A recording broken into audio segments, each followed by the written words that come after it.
Discuss ചെയ്യാൻ പോകുന്നത് ഹിസ്റ്ററിയിലെ class 10th wealth and the world എന്ന് പറഞ്ഞ 4ാമത്തെ ചാപ്റ്ററാണ്. ആ ഒരു ചാപ്റ്ററിനെ പറ്റിയിട്ടുള്ളൊരു ഇൻട്രോ ആണ് ഞാൻ പറയാൻ പോകുന്നത്. ഓക്കെ, സോ ഈ ഒരു ചാപ്റ്ററിലൂടെ നമുക്ക് കഴിയുന്നതെന്ന് വെച്ച് കഴിഞ്ഞാൽ യൂറോപ്യൻസിനെ പറ്റിയിട്ടാണ്. യൂറോപ്യൻസിന് പെപ്പർ ഭയങ്കര ഇഷ്ടമാണ്, കുരുമുളക് ഭയങ്കര ഇഷ്ടമായിരുന്നു. അപ്പോൾ അവർ കുരുമുളകിന് മേടിക്കാൻ വേണ്ടി എന്തും ചെയ്യുന്നുള്ള അവസ്ഥയിലൊക്കെ ആയിരുന്നു. ഈ തണുപ്പ് കാലാവസ്ഥയിലൊക്കെ തണുപ്പൊക്കെ ആകുമ്പോൾ അവരുടെ ഫുഡൊക്കെ ഫ്രോസൺ ആവും. അപ്പോൾ ഈ കുരുമുളക് ഉപയോഗിച്ച് പൊടിച്ചിട്ട് അവർക്ക് പലതും ഉണ്ടാക്കാം, അങ്ങനെയൊക്കെ പറ്റും. അതിനു വേണ്ടിയാണ് അവർക്ക് കുരുമുളക് ഇത്രക്കും ഇഷ്ടമായിട്ടുണ്ടായിരുന്നത്. അതേമാതിരി പല മെഡിസിനിലും അങ്ങനെ പല ഇതിലുമായിട്ട് അവർക്ക് ഇത് ഉപയോഗിക്കാം. അപ്പോൾ കുരുമുളക് മെയിനായിട്ട് യൂറോപ്യൻസ് കളക്ട് ചെയ്തിരുന്നത് ഏഷ്യയിൽ നിന്നായിരുന്നു. ഏഷ്യ, അതായത് നമ്മുടെ ഇന്ത്യൻ്റെ കോണ്ടിനെൻറ്റ്. സോ ഏഷ്യ ആയിരുന്നു അവരുടെ പെപ്പർ കിട്ടുന്ന സ്ഥലം, ഏഷ്യയിൽ ഇന്ത്യയിൽ നിന്നൊക്കെ. അപ്പോൾ അങ്ങനെ ഇരിക്കുമ്പോഴാണ് ഈ തുർക്കിക്കാർ കോൺസ്റ്റാന്റിനോപ്പിൾ, അതായത് അവർ സഞ്ചരിച്ച വഴി അതിന് തടയപ്പെടുന്നത്. അവർ യാത്ര ചെയ്തിരുന്ന വഴി, അതായത് ഷിപ്പിലൂടെ യാത്ര ചെയ്തിരുന്ന വഴി അവർ തടയുന്നത് ആര്? തുർക്കിക്കാർ.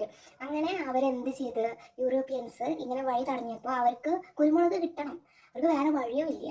ഇവർ കോൺസ്റ്റാന്റിനോപ്പിളിലാക്കിയ Turks capture the Constantinople. So അപ്പോൾ അവർക്കത് പുതിയ വഴികളും അതൊക്കെ കണ്ടുപിടിച്ച് അവർ അങ്ങോട്ട് എത്തിച്ചേർന്നപ്പെട്ടതും അതേമാതിരി വേറെ വേറെ രാജ്യങ്ങളെ കോൺട്രിബ്യൂഷനും ഒക്കെ പറയുന്ന ഒരു പാഠമാണ് എന്ത്, ഈ വെൽത്ത് ആൻഡ് ദി വേൾഡ് എന്ന് പറയുന്ന 4ാമത്തെ ചാപ്റ്റർ. ഓക്കെ, അപ്പോൾ ഈ ചാപ്റ്ററിൽ 2 significant events of 15th century were instrumental launching of geographical expedition. നമ്മൾ നേരത്തെ വീഡിയോയിൽ പറഞ്ഞു. സോ അതെന്തുകൊണ്ടായിരുന്നു? The consequent of the Constantinople by Turks. തുർക്കിക്കാർ അവർ കോൺസ്റ്റാന്റിനോപ്പിൾ, അതായത് യൂറോപ്യൻ സഞ്ചരിച്ച പാതയിൽ അവർ കോൺസ്റ്റാന്റിനോപ്പിൾ, അതായത് അത് തടഞ്ഞിട്ടുകൊണ്ടാണ് എന്തുണ്ടായത്, അവർക്ക് അത് കീഴടക്കിക്കൊണ്ട്, തുർക്കിക്കാർ അത് കീഴടക്കിക്കൊണ്ടാണ് ഇവർക്ക് പോകാൻ പറ്റാഞ്ഞത്. അപ്പോൾ എന്ത് ചെയ്തു, അതിനുശേഷം പോർച്ചുഗീസ് ഗിനിയാൻ കോസ്റ്റ്, ആഫ്രിക്കയിലുള്ള ഗിനിയാൻ കോസ്റ്റ്, ഇത് രണ്ടുമാണ് 15th സെഞ്ച്വറിയിൽ നടന്ന 2 സിഗ്നിഫിക്കൻ്റ് ആയിട്ടുള്ള ജോഗ്രഫിക്കൽ എക്സ്പെഡിഷൻ. ഇതിനെപ്പറ്റി ഡീറ്റെയിൽ ആയിട്ടാണ് ഈ ഭാഗത്ത് പറയുന്നത്. സോ നമുക്കത് ഞാനതൊരു ഇതായിട്ട് കഥ പോലെ പറഞ്ഞുതരാം. അപ്പോൾ after the Turks capture the Constantinople, the primary route through the which goods and including pepper from the Asia reach the Europe was obstructed. അപ്പോൾ ഞാൻ നേരത്തെ പറഞ്ഞ പോലെ തന്നെ ഈ തുർക്കിക്കാർ കോൺസ്റ്റാന്റിനോപ്പിൾ, അതായത് യൂറോപ്യൻകാർ സഞ്ചരിച്ച വഴി തടഞ്ഞതോടെ ഇവരുടെ പലതരം ഗൂഡ്സുകളും പെപ്പറുകളും ഏഷ്യയിൽ നിന്ന് കൊണ്ടുവന്നിരുന്നത് ഇവർക്ക് യൂറോപ്യൻസ്ക്ക് അത് ചെയ്യാൻ പറ്റാതായി, ഒബ്സ്ട്രക്റ്റഡായി. അപ്പോൾ ഇതുമൂലം അവരെന്ത് ചെയ്ത് പുതിയ പുതിയ സാധനങ്ങളും ഇതൊക്കെ വരാൻ വേണ്ടി പുതിയ പുതിയ റൂട്ടുകൾ കണ്ടുപിടിക്കുകയാണ് ചെയ്തത്. അങ്ങനെ ഇരിക്കുമ്പോഴാണ് പോർച്ചുഗീസ് സെയിലർ ഗിനിയാൻ കോസ്റ്റിൽ എത്തുന്നത്. ഗിനിയാൻ കോസ്റ്റ് എന്ന് പറഞ്ഞു കഴിഞ്ഞാൽ ഒരു ആഫ്രിക്കയിലുള്ള ഒരു കോസ്റ്റാണ്, തീരപ്രദേശമാണ്. അപ്പം ഗിനിയാൻ കോസ്റ്റ് അതാണ് അനദർ മൈൽ സ്റ്റോൺ എന്ന് അറിയപ്പെടും, ഒരു കീ മൈൽ സ്റ്റോൺ. അതായത് അവർ ഇതൊക്കെ തടഞ്ഞപ്പെട്ടിട്ട് അവർ പുതിയ വഴി കണ്ടുപിടിച്ചത്, അതുകൊണ്ടാണ് ഇങ്ങനെ കീ മൈൽ സ്റ്റോൺ എന്ന് പറയുന്നത്. അങ്ങനെ അതിനുശേഷം ഇതൊക്കെ ഇങ്ങനെ കുറേ കാര്യങ്ങൾ ഉണ്ടായതിൻ്റെ ശേഷമാണ് അതേമാതിരി എങ്ങനെയാണ് യൂറോപ്യൻസ് ഓരോ കാര്യങ്ങൾ കണ്ടുപിടിച്ചത്, അത് പിന്നെ എങ്ങനെയാണ് യൂറോപ്യൻസിൻ്റെ ഡോമിനേഷൻ വന്നത്, അതായത് യൂറോപ്യൻസ് ഭരിക്കാൻ തുടങ്ങിയത്, അതൊക്കെയാണ് ഇതിന് ശേഷമാണ് വന്നത്. പോർച്ചുഗലാണ് ആദ്യമായിട്ട് ഈ പുതിയ വഴി കണ്ടുപിടിക്കുന്നത്. പോർച്ചുഗലും സ്പെയിനും, ആദ്യം പോർച്ചുഗലാണ്, അത് കഴിഞ്ഞിട്ട് സ്പെയിനും. പക്ഷെ നമ്മൾ പോർച്ചുഗൽ സ്പെയിൻ എന്ന് ഒരുമിച്ച് പറയും. ഓക്കെ, അപ്പോൾ പോർച്ചുഗലാണ് ആദ്യം കണ്ടുപിടിച്ചത്. പോർച്ചുഗലാണ് ഗിനിയാൻ കോസ്റ്റിലെത്തുന്നത്, ഗിനിയാൻ കോസ്റ്റ്. ഓക്കെ, പോർച്ചുഗലും സ്പെയിനുമാണ് റീഷേപ്പ് ദി വേൾഡ്, അതായത് ആദ്യമായിട്ട് പുതിയ റൂട്ട്സുകളൊക്കെ കണ്ടുപിടിച്ചത് പോർച്ചുഗൽ സ്പെയിനും എന്നാണ് അറിയപ്പെടുന്നത്.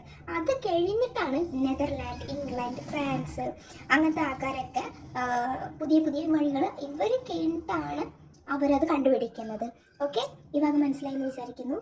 അപ്പോൾ ഇനി അപ്പോൾ നമ്മൾ ഇനി ഡിസ്കസ് ചെയ്യാൻ പറഞ്ഞാൽ ഈ പോർച്ചുഗലും സ്പെയിനൊക്കെ പുതിയ റൂട്ട് കണ്ടുപിടിക്കാനും അങ്ങനത്തെ കാര്യത്തിനൊക്കെ പോർച്ചുഗലിനെയും സ്പെയിനെയും സ്വാധീനിച്ച ഫാക്ടേഴ്സാണ് പറയാൻ പോണത്.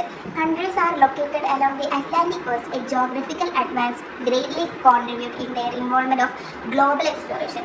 ഗ്ലോബലായിട്ട് എക്സ്പ്ലോർ ചെയ്യാൻ ഇവരെ സഹായിച്ച ഘടകങ്ങളാണ് നമ്മൾ, ഫാക്ടേഴ്സാണ് നോക്കാൻ പോണത്. ഈ എക്സാമിൽ ഉണ്ടാകുന്ന ഒരു സാധനം കൂടിയാണ്. The building of advanced ship capable for crossing vast oceans. അതായത് ഭയങ്കരമായിട്ട് വാസ്റ്റായിട്ട് എടുക്കുന്ന ഓഷ്യൻസിനെ കടക്കാൻ വേണ്ടി അത്രമാത്രം കേപ്പബിൾ ആയിട്ടുള്ള അഡ്വാൻസ്ഡ് ആയിട്ടുള്ള ഷിപ്പിനെ ബിൽഡ് ചെയ്തു. അതേമാതിരി the invention of compass and other navigational tool for determining direction.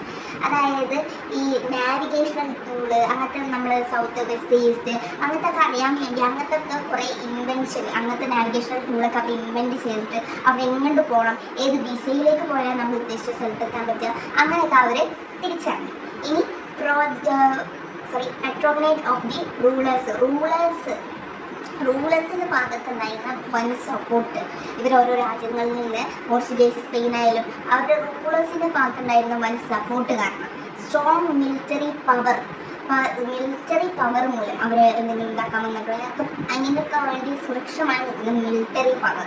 അതേമാതിരി എക്സ്റ്റെൻസീവ് എക്സ്പീരിയൻസ് ഇൻ സീ ഫയറിങ്ങിലെ എക്സ്റ്റെൻസീവ് എക്സ്പീരിയൻസ് അവർക്കുണ്ടായിരുന്നു.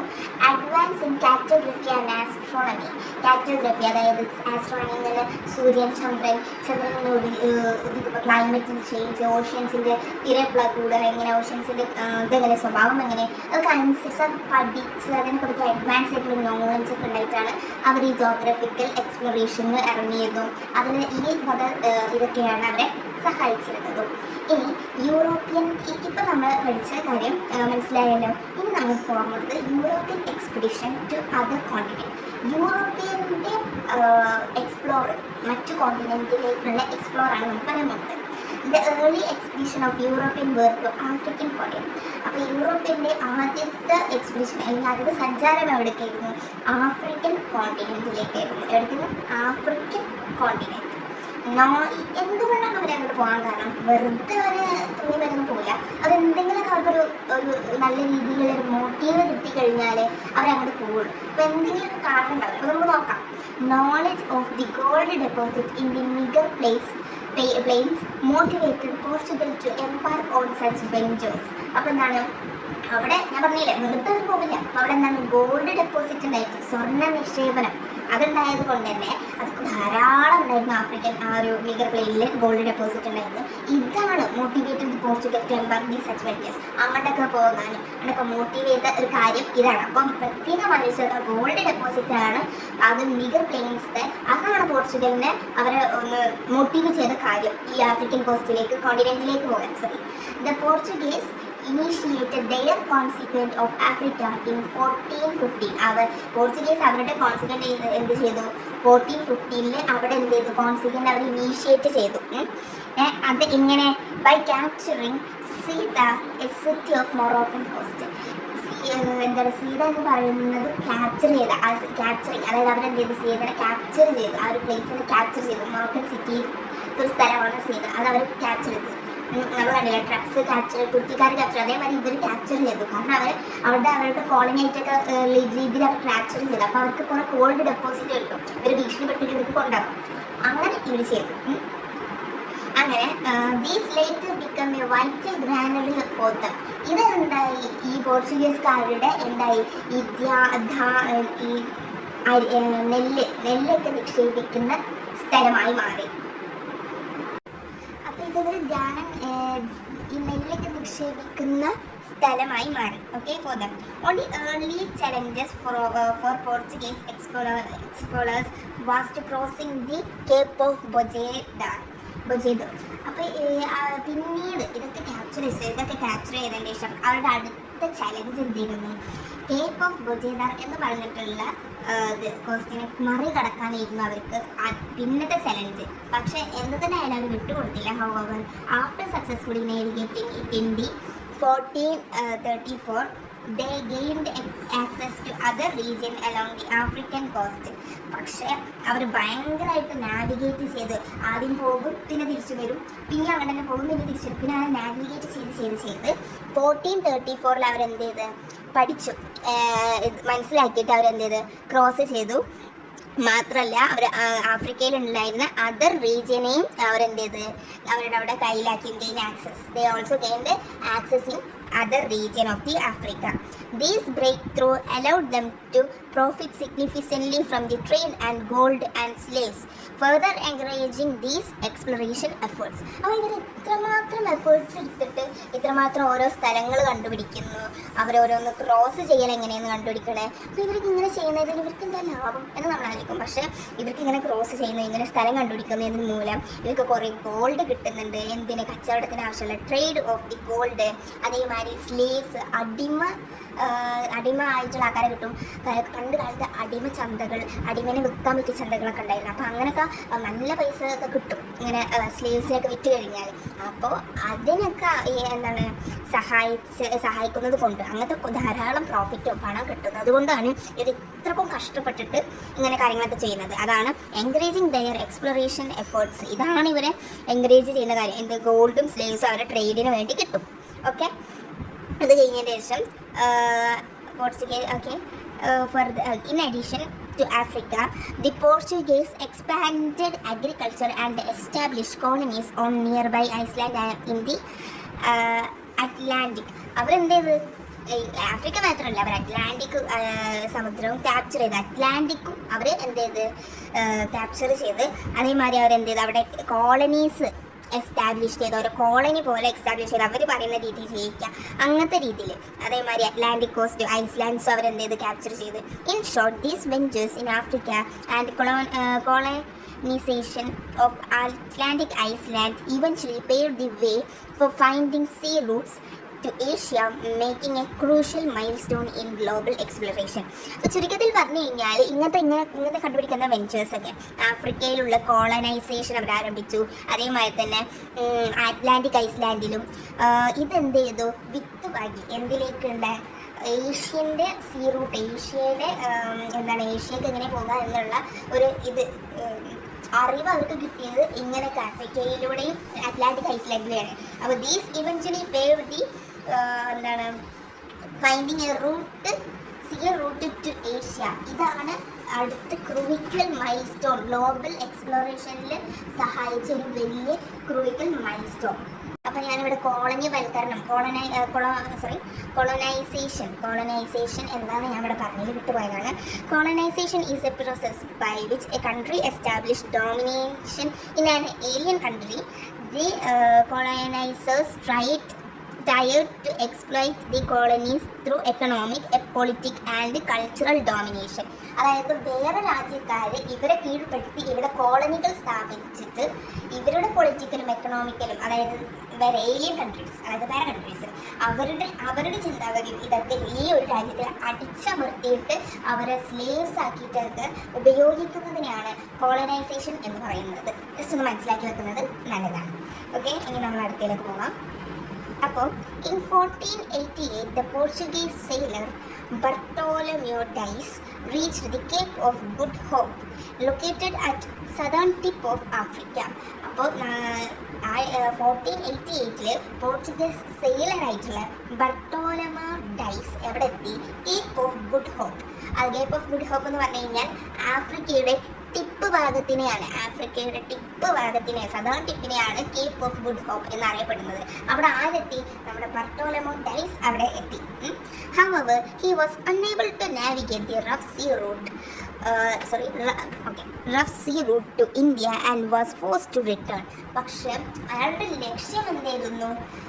ഇന്ത്യയിലേക്ക് എത്താനും ഏഷ്യ എന്നുള്ള കോണ്ടിനെന്റ് കണ്ടെത്താനും അതിരുന്നു. അവിടെയാണല്ലോ ഇവർ സ്പൈസസ് ഒക്കെ എടുക്കുന്നത്. അപ്പോൾ പെപ്പർ സ്പൈസസ്, കുരുമുളക്, അത് കണ്ടെത്താൻ വേണ്ടിയാണ് ഇവരിങ്ങനെ കഷ്ടപ്പെടുന്നത്. നമ്മൾ പഠിച്ച കാര്യമാണ്. അപ്പോൾ ഇത് കണ്ടെത്താനാണ്. അപ്പോൾ ഇവിടെ ആഫ്രിക്ക വരെ എത്തി. അത് കഴിഞ്ഞിട്ട് പിന്നെ അങ്ങോട്ട് പോകാനായിട്ട് പറ്റിയില്ല. എന്ത് കാരണം? കുറേ ക്ലൈമറ്റിക്കൽ പ്രശ്നങ്ങൾ കാരണം, റഫ് സീ, അതായത് ഭയങ്കരമായിട്ടുള്ള വേവ്സും അതൊക്കെ കാരണം അയാൾക്ക് എന്ത് ചെയ്തു? ഇന്ത്യയിലേക്ക് എത്താൻ പറ്റിയില്ല. അയാൾ നിർബന്ധനായിട്ട് മടങ്ങിപ്പോയി. അയാൾക്ക് ഭയങ്കരമായിട്ട് മടങ്ങി പോകേണ്ട ഒരു ആവശ്യം വന്നു, അതായത് force to return. Learning from these challenges the Portuguese began to building sturdier ships capable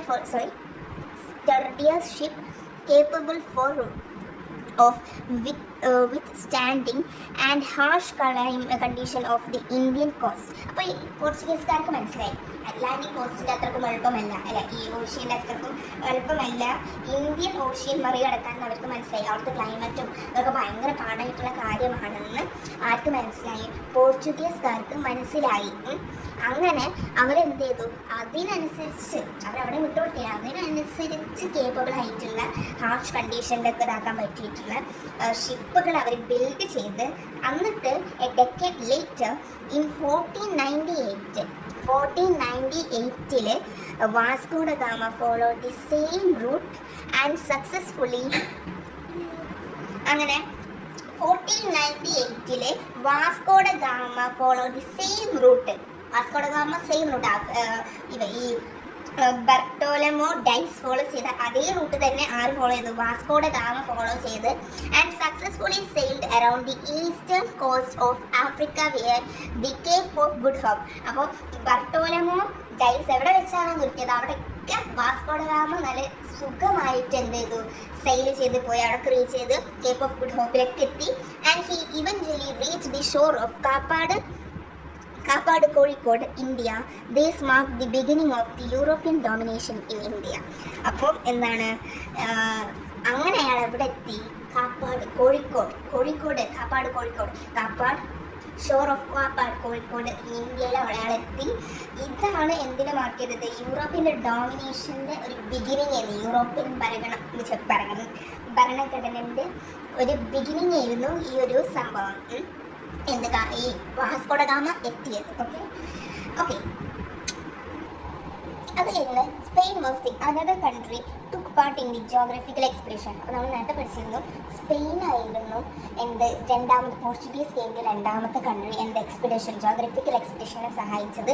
they too had long coast and sea faring heritage just like the പോർച്ചുഗീസിൻ്റെ മാതിരി അവർക്കും ലോങ് കോസ്റ്റും സീ ഫയറിംഗ് ഹെറിറ്റേജ് ഒക്കെ പോർച്ചുഗീസിൻ്റെ മാതിരി അവർക്കും ഉണ്ടായിരുന്നു.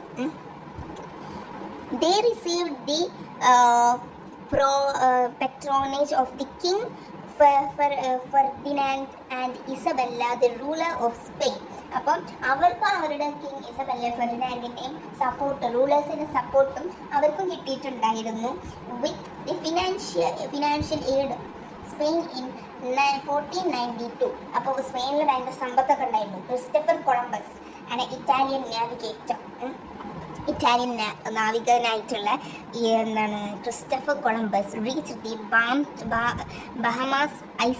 Bahamas എന്ന് പറഞ്ഞിട്ടുള്ള ഐസ്ലാൻഡിൽ ആരെത്തി? ക്രിസ്റ്റഫർ കൊളംബസ് എത്തി. Located in the southern region of north അമേരിക്കയുടെ സദേൺ റീജിയൻ. അതൊന്നും അമേരിക്ക കണ്ടുപിടിച്ചിട്ടില്ല, പക്ഷെ നമ്മളിപ്പോഴത്തെ വെച്ചിട്ട് പറയുന്നത് നോർത്ത് അമേരിക്കൻ്റെ സദേൺ ഈസ്റ്റേൺ റീജിയനിലായിട്ട് അയാളെത്തി. These journey led to the discovery of a previously unknown continent for the Europeans. അപ്പോൾ ഇതുവരെയായിട്ടും കണ്ടുപിടിക്കാത്ത ഒരു പുതിയൊരു കോണ്ടിനെൻറ്റ് ആര് കണ്ടുപിടിച്ചു? ക്രിസ്റ്റഫർ കൊളംബസ് കണ്ടുപിടിച്ചു. ആരായിരുന്നു അയാൾ? ഇറ്റാലിയൻ നാവിഗേറ്റർ ആയിരുന്നു Christopher Columbus. This even paved the way of the invention and exploration of the region by Europeans, which came to be known as New World. അപ്പോൾ ഈ ഒരു സാധനത്തിനെയാണ് നമ്മൾ ഈ ഒരു ഇപ്പോൾ പുതിയ ഇത് കണ്ടുപിടിച്ചത്. ബഹമാസ് ഐസ്ലാൻഡിൽ അയാൾക്ക് ചേർന്നു southern eastern region of the north America. അപ്പോൾ ഈ ഒരു ആ കാലഘട്ടത്തിൽ വിളിച്ചിരുന്നതായിരുന്നു ന്യൂ വേൾഡ്. ഈ ഒരു സാധനത്തിന് ആ ഒരു കാലഘട്ടത്തിൽ നമ്മൾ വിളിച്ചതായിരുന്നു ന്യൂ വേൾഡ്. അതിനെയാണ് ഇപ്പോൾ eventually this region was named as America. പക്ഷെ അന്നത്തെ കാലത്ത് അത് വിളിച്ചിരുന്നത് ന്യൂ വേൾഡ് എന്നായിരുന്നു. പക്ഷെ ഇതിനൊരു കാര്യമുണ്ട്. ക്രിസ്റ്റഫർ കൊളംബസ് എന്ത് വിചാരിച്ചു? ക്രിസ്റ്റഫർ കൊളംബസ് കണ്ടുപിടിച്ചത് അമേരിക്ക ആയിരുന്നു. എനിക്ക് അവരോട് എത്ര പേർക്ക് ഈ ധാരണ ഉണ്ടെന്ന്. പക്ഷെ ഞാനൊക്കെ വിചാരിച്ചിരുന്നത് ക്രിസ്റ്റഫർ കൊളംബസ് എന്ന് പറഞ്ഞു കഴിഞ്ഞാൽ ഒരു അമേരിക്കക്കാരനായിരുന്നു എന്നായിരുന്നു. പക്ഷെ ഒരു ഇറ്റാലിയൻ നേവിഗേറ്ററാണ് എന്ത് കണ്ടുപിടിച്ചത്? ഈ അമേരിക്ക കണ്ടുപിടിച്ചത്. നമ്മളിപ്പോഴും ആലോചിച്ച് വെക്കാം. അപ്പോൾ ഈ ക്രിസ്റ്റഫർ കൊളംബസ് വിചാരിച്ചത് അയാൾ ഏഷ്യ കണ്ടെത്തിയതായിരുന്നു. പക്ഷേ ഏഷ്യ ശരിക്കും കണ്ടെത്തിയില്ല. അത് അയാൾ മിസ്അണ്ടർസ്റ്റുഡ് ചെയ്തൊരു കാര്യമാണ്. അയാൾ കണ്ടുപിടിച്ചത് അമേരിക്കയായിരുന്നു. പഠിച്ചില്ലേ? ഇനി ഇതേമാതിരത്തെ കുറേ നമ്മൾ ക്രിസ്റ്റഫർ കൊളംബസ്, അതേമാതിരി തന്നെ ബർത്തോലമോ ഡൈസ്, അതേമാതിരി തന്നെ വാസ്കോ ഡ ഗാമ, ഇതൊക്കെ പോലത്തെ വേറെയും കുറേ എക്സ്പ്ലോറേഴ്സ് ഉണ്ട്. നിങ്ങൾക്ക് വായിച്ച് നോക്കിയാൽ തന്നെ കിട്ടും. വലിയ ഡീറ്റെയിൽ ആയിട്ടൊന്നും അവർ പറയുന്നില്ല. അതേമാതിരി അതിൻ്റെ എക്സ്പെഡിഷൻസ് അവർ എന്തൊക്കെയാണ് കണ്ടെത്തിയത്, ബ്രസീൽ കണ്ടെത്തിയത്, അങ്ങനത്തെ കാര്യങ്ങളൊക്കെയാണ്. ഇത് പഠിച്ചു വെക്കുക, എക്സാമിന് ഇമ്പോർട്ടൻ്റ് ആയിട്ട് വരും. ജസ്റ്റ് ഒന്ന് വായിച്ചു നോക്കിയാൽ മതി. ഒന്ന് വായിച്ചു നോക്കണമെന്ന് വിചാരിക്കുന്നു. അത് ജസ്റ്റ് പേരും കാണും, പ്രത്യേകിച്ച് എക്സ്പ്ലെയിൻ ചെയ്യാനൊന്നുമില്ല. അപ്പോൾ ഇനി നമ്മൾ നോക്കാൻ പോകുന്നത് ഇങ്ങനെ geographical exploration had far reaching consequence. ഈ ജോഗ്രഫിക്കൽ എക്സ്പ്ലോറേഷൻ മൂലം, അതായത് ജോഗ്രഫിക്കലായിട്ടുള്ള സഞ്ചാരം മൂലം എന്തൊക്കെ പ്രശ്നങ്ങളാണ് വന്നത് എന്നാണ് നമ്മൾ ഇനി നോക്കാൻ പോകുന്നത്. The Atlantic cost emerged as the most important trade root connecting Europe with Americas, Asia and Africa. This shift led to the decline in the Mediterranean trade and rise of the Atlantic trade. അപ്പോൾ എന്താണ് ഇതിലൂടെ പറയുന്നത്? Atlantic coast emerge as the most important trade route. Atlantic coast എന്തായി? ഒരു trade route ആയിട്ട് മാറി. Atlantic coast ആണ് main ആയിട്ടുള്ള. മെഡിറ്ററേനിയൻ ട്രേഡ് എന്തായി? ഡിക്ലൈൻ ചെയ്തിട്ട് അറ്റ്ലാന്റിക് കോസ്റ്റ് എമേർജ് ആയി. ഈ ഒരു ട്രേഡ് റൂട്ട് എന്തൊക്കെ കണക്ട് ചെയ്തിട്ടായിരുന്നു? യൂറോപ്പ്, അമേരിക്ക, ഏഷ്യ, ആഫ്രിക്ക, ഈ ഒരു കോണ്ടിനെന്റിനെ കണക്ട് ചെയ്തിട്ടായിരുന്നു എന്തുണ്ടായിരുന്നത്? ഈ ഒരു അറ്റ്ലാന്റിക് ട്രേഡ് റൂട്ട് വന്നിരുന്നത്. അത് എന്തിനെ ഡിക്ലൈൻ ചെയ്തു? മെഡിറ്ററേനിയൻ ട്രേഡിനെ ഡിക്ലൈൻ ചെയ്തു. Large part of America, Africa and Asia came under the control of European invasion and colonisation. അപ്പോൾ വലിയ പാർട്ട് ഓഫ് ദി ഏഷ്യൻ്റെയും ആഫ്രിക്കൻ്റെയും അമേരിക്കൻ്റെയും ആരുടെ കീഴിലായി? യൂറോപ്യൻസിൻ്റെ കീഴിലായി. അവരെന്ത് ചെയ്തു? കോളനികളൊക്കെ ഉണ്ടാക്കി. അങ്ങനത്തെ കാര്യങ്ങളിലൊക്കെ ഇവരകപ്പെട്ടു. ഏഷ്യക്കാരും ഏഷ്യ എന്ന് പറയുമ്പോൾ നമ്മൾ ഏഷ്യക്കാരും അമേരിക്കക്കാരും അവരൊക്കെ അകപ്പെട്ടു. Okay, efforts were made by the Europeans to monopolize the trade of the pepper and the other spices from the Asia. അപ്പോൾ ഈ യൂറോപ്പിൻ്റെ ഒരു ഗോൾ എന്തായിരുന്നു എന്ന് വെച്ച് കഴിഞ്ഞാൽ, ഈ ഏഷ്യയിലുണ്ടായിരുന്ന പെപ്പർ, അതേപോലെ വേറെ സ്പൈസസ് ഒക്കെ അവർക്ക് എന്ത് ചെയ്യണം? അവർക്ക് മോണോപ്പൊളൈസ് ചെയ്യണം, അവർക്ക് ആ കാര്യങ്ങളൊക്കെ ഡീൽ ചെയ്യണം, അവർക്ക് കച്ചവടം നടത്തണം. അതായിരുന്നു അവിടെ മെയിൻ ആയിട്ടുള്ള ഗോൾ. അതായിരുന്നു ഇതിനൊക്കെ അവർ ഇത്ര എഫേർട്ട് എടുക്കണം. Effort made by the European to monopolise the trade of the pepper and other spice of the Asia. ഏഷ്യയിൽ മാത്രമായിരുന്നു ഇത്രക്കും സ്പൈസസ് ഒക്കെ അവൈലബിൾ ആയിട്ടുണ്ടായിരുന്നത്. ഇതൊക്കെ അവരുടെ കീഴിലാവണം, അവർക്ക് ഇതൊക്കെ ഡീൽ ചെയ്യണം എന്നുള്ളൊരു ഗോളായിരുന്നു അവരുടെ മൈൻഡിലുണ്ടായിരുന്നത്. Gold and silver were transported in large quantities from the South America to Europe, with a portion of this wealth eventually reaching India. അപ്പോൾ ഗോൾഡ്, സിൽവർ അങ്ങനത്തെ സാധനങ്ങളൊക്കെ വലിയ തോതിൽ തന്നെ ലാർജ് ക്വാണ്ടിറ്റി തന്നെ ഇവർ അറിയാതെ, സൗത്ത് അമേരിക്കക്കാർ അറിയാതെ തന്നെ യൂറോപ്യൻകാർ എന്ത് ചെയ്യുന്നു? കടത്തിക്കൊണ്ട് പോവുകയാണ്. അതിൽ ഒരു ഭാഗം മാത്രം ഇന്ത്യയിലേക്ക് കിട്ടുകയും ചെയ്തു. ഓക്കെ, അപ്പോൾ gold and silver were transported in large quantities to South America to Europe. South അമേരിക്കയിൽ നിന്ന് യൂറോപ്പിലേക്ക്. അതെന്ത്? അതിനൊരു ഭാഗം മാത്രം എവിടേക്ക് കിട്ടി? Wealth eventually reach India. The development of triangular trade system connecting Europe, Africa and America. അപ്പോൾ ഇതെന്ത് ചെയ്തു? ഒരു ട്രയാങ്കിൾ ട്രേഡ് സിസ്റ്റം മുതലെടുത്തു. അതായത് ഇവിടെ നമ്മൾ മാപ്പിൽ നോക്കിയാൽ കാണാം, ട്രയാങ്കിളായിട്ട് നമുക്ക് കാണാം. അപ്പോൾ എന്ത് ചെയ്തു? The development of triangular trade system connecting Europe, Africa and America. Okay, the influx of gold and silver into Europe increase the use of currency and accelerating monetisation. അപ്പോൾ എന്ത് ചെയ്തു? അവരുടെ പൈസ കൂടുകയും അവരെന്ത് ചെയ്തു? യൂറോപ്യൻകാർ പൈസ നന്നായി കൂടി. അവരിങ്ങനെയൊക്കെയല്ലേ ചെയ്യുന്നത്, അപ്പോൾ അവർക്ക് പൈസ നന്നായി കൂടി. അതേമാതിരി തന്നെ അവരെന്ത് ചെയ്തു? ഈ കിട്ടിയ പൈസയൊക്കെ എന്ത് ചെയ്തു? കറൻസിയിലേക്ക് മാറ്റി. അതായത് പൈസ ഇങ്ങനെ നമ്മൾ ഇപ്പോൾ കാണുന്ന പൈസയിലേക്ക് അവരെന്ത് ചെയ്തു? അവർക്ക് കിട്ടിയ ഗോൾഡ്, സിൽവറൊക്കെ അവരെന്ത് ചെയ്തു? കറൻസിയിലേക്ക് മാറ്റി. Over a period of time, the dominance in the trade of Portugal and Spain declined, and other countries like England, Netherlands and France took. അപ്പോൾ എന്ത് ചെയ്തു? കുറേ കാലം കഴിഞ്ഞപ്പോൾ ഓവർ എ പീരീഡ് നമ്മൾ കേട്ടിട്ടുണ്ടോ? പണ്ടടക്കിയ എത്ര ഒരു രാജാവായ ആളും ഒരു കാലത്ത് നല്ല രീതിയിൽ താവും, അങ്ങനെയൊക്കെ നമ്മൾ കേട്ടിട്ടില്ലേ? അതേമാതിരി പോർച്ചുഗലും സ്പെയിനും ഭയങ്കര ദൈത്യമാണ്. അവരാണ് ആദ്യം കണ്ടുപിടിച്ചത്, അവരാണ് തയ്ക്കുന്നതൊക്കെ. അവരുടെ ഈ പൊസിഷൻ എന്ത് ചെയ്തു? കുറേ കാലം കഴിഞ്ഞപ്പം അവരുടേത് ഇല്ലാണ്ടായി. അവരെ മുന്നേറിക്കൊണ്ട് ആര് വന്നു? ഇംഗ്ലണ്ട്, നെതർലാൻഡ്, ഫ്രാൻസ് വന്നു. ഓക്കെ, നമുക്ക് അടുത്ത ഭാഗം നോക്കാം. Their place In the competition among the nation, France and England suppressed Netherlands. അങ്ങനെ ഇങ്ങനെ നെതർലാൻഡ് ഇവരിപ്പോൾ ഇങ്ങനെ പിടിച്ചു വരുന്ന സമയത്താണ് എന്തുണ്ടായത്, ഫ്രാൻസും ഇംഗ്ലണ്ടും എന്ത് ചെയ്ത് നെതർലാൻഡിനെ സപ്രസ് ചെയ്ത് കണ്ട് അടിച്ചു നിർത്തിക്കൊണ്ട് അവരെന്ത് ചെയ്ത് ഈ ഫ്രാൻസും ഇംഗ്ലണ്ടും ഏഷ്യ, ആഫ്രിക്ക, അമേരിക്കയിൽ കോളനി വൽക്കരണം ആരംഭിച്ചു. Establish colony in Asia, Africa and America. The American region, once controlled by Spain and Portugal, came to known as Latin America. നമ്മൾ കേട്ടിട്ടുണ്ട് ലാറ്റിൻ അമേരിക്ക എന്നാണ് ലാറ്റിൻ അമേരിക്ക. അതെന്ന് വെച്ച് കഴിഞ്ഞാൽ ആദ്യം ഞാൻ പറഞ്ഞില്ലേ പോർച്ചുഗലും സ്പെയിനായിരുന്നു ആദ്യം ഭയങ്കരമായിട്ട് പവറായിട്ടുള്ളത്, നമ്മൾ പഠിച്ചിട്ടുള്ളതാണ്. അമേരിക്കയിലൊക്കെ കോളനി ഇതൊക്കെ ചെയ്യുന്നത്. ഈ അമേരിക്കയിൽ ഇങ്ങനെ പോർച്ചുഗലും സ്പെയിനും കൺട്രോൾ ചെയ്യുന്ന ആ ഒരു ചെറിയൊരു ഭാഗം ഉണ്ടല്ലോ, അതിന് പിന്നീട് എന്തായിട്ട് വിൽക്കാൻ തുടങ്ങി, ലാറ്റിൻ അമേരിക്ക എന്ന് വിൽക്കാൻ തുടങ്ങി. Subsequently, the world witnessed intense rivalry between England and France as they sought to maximize financial gains through colonization. അപ്പോൾ എന്താണ്, അങ്ങനെ ഈ ഇംഗ്ലണ്ടും ഫ്രാൻസിൻ്റെയൊക്കെ കളിക്കാൻ ലോകം വരാൻ തുടങ്ങി. ഇവരായി ഭയങ്കര രാജാക്കന്മാർ എന്നുള്ള രീതിയിലായി. അവരെന്ത് ചെയ്തു, അവരുടെ ഫിനാൻഷ്യൽ ഗെയിൻസ് അവരെങ്ങനെ കൂട്ടി, കോളനി ഓരോ സ്ഥലത്ത് പോയിട്ട് കോളനി ഉണ്ടാക്കിയിട്ട് അവരെ അടിമുത്താക്കിയിട്ട് സ്ലേവ്സ് ആക്കിയിട്ട് അവരെ പണി എടുപ്പിച്ചിട്ട് ഇവർ നന്നായി സമ്പാദിക്കാൻ തുടങ്ങി. അങ്ങനെ അവരവരുടെ വെൽത്ത്, ഇംഗ്ലണ്ടും ഫ്രാൻസുകാരും അവരവരുടെ വെൽത്ത് കൂട്ടി. I think everyone has understood this topic. If there is any doubt, you can ask in comment box. Thank you.